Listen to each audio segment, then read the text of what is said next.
Então, os conflitos específicos da coluna vertebral.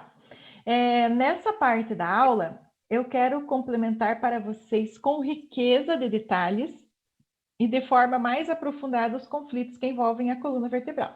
Como eu falei para vocês, na grande maioria dos cursos, eles dividem em coluna cervical, torácica e lombar, e acabou aí. Mas aí eu fui mais a fundo, que eu queria entender o conflito de cada vértebra.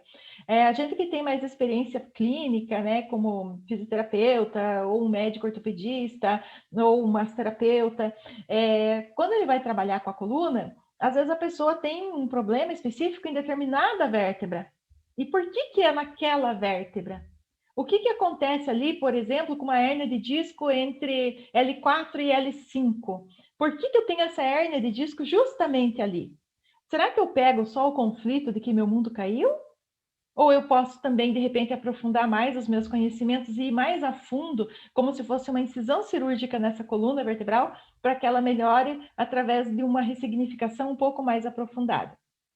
Então, eu considero que assim o conteúdo ficará mais rico e teremos mais possibilidades interpretativas para se chegar a um consenso quanto ao conflito biológico envolvido. Aí nós vamos voltar aqui um pouquinho na divisão da coluna vertebral.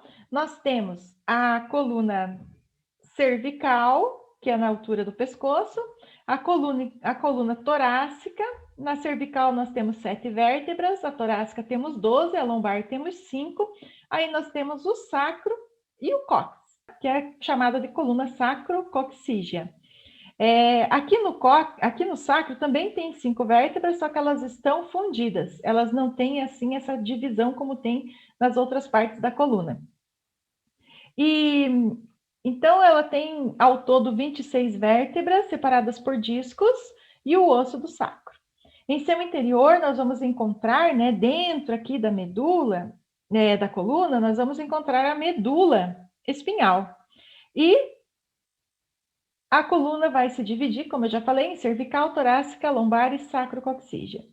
O principal conflito biológico da coluna vertebral, quando a gente pega a coluna vertebral como um todo, é uma autodesvalorização central da personalidade. Então, é a coluna que nos dá nosso prumo, né? É o nosso prumo. Tanto é que quando a gente começa a aprender em fisioterapia, vou trazer essa experiência para vocês, que não tem como falar em coluna e não falar em fisioterapia, na faculdade, pessoas que são hipercifóticas, que têm a coluna para frente, elas têm uma característica emocional.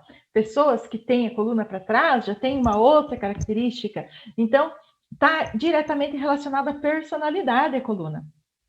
E o principal conflito, né, biológico da coluna é essa autodesvalorização central da personalidade, pois ela é o suporte do corpo e nos mantém eretos, permitindo mobilidade e flexibilidade.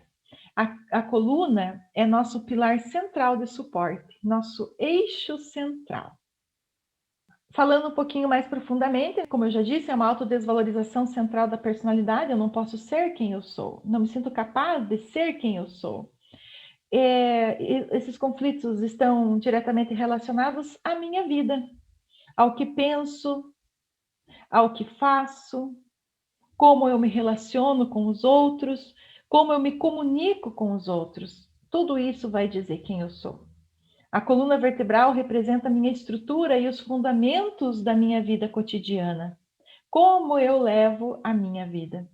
Os estresses relacionados aos meus projetos também recaem sobre a minha coluna. As minhas decepções caem na minha coluna. Quem eu sou? O que vou fazer com a minha vida? O que vai ser da minha vida? Essas são as perguntas da coluna vertebral. A coluna também representa a nossa flexibilidade e nossa resistência frente aos acontecimentos e nossa capacidade de amortizar os golpes da vida.